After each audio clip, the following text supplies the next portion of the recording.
मेहकर नगरपालिकेत यंदाच्या निवडणुकीत मोठा राजकीय उलटफेर पाहायला मिळाला आहे। शिवसेना उद्धव बाळासाहेब ठाकरे पक्षाचे किशोर गारोडे नगराध्यक्षपदी विजयी झाले असून त्यांच्याच पत्नी रुपाली गारोडे नगरसेवकपदी निवडून आल्या आहेत।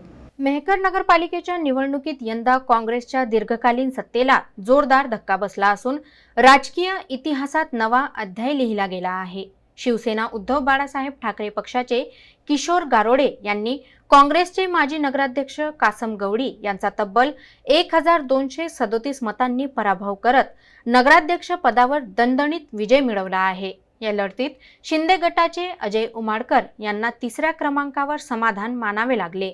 या निवडणुकीचे विशेष आकर्षण ठरले ते पती पत्नींचा एकाच वेळी मिळालेला विजय। किशोर गारोडे नगराध्यक्षपदी विजयी झाले असताना त्यांची पत्नी रुपाली गारोडे नगरसेवकपदी निवडून आल्या आहेत।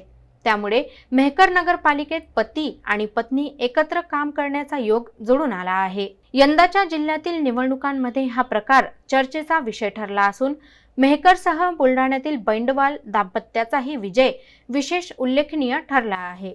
मेहकरमध्ये काँग्रेसची दीर्घकाळची राजकीय परंपरा खंडित झाल्याने स्थानिक राजकारणात मोठी उलथापालथ झाली आहे।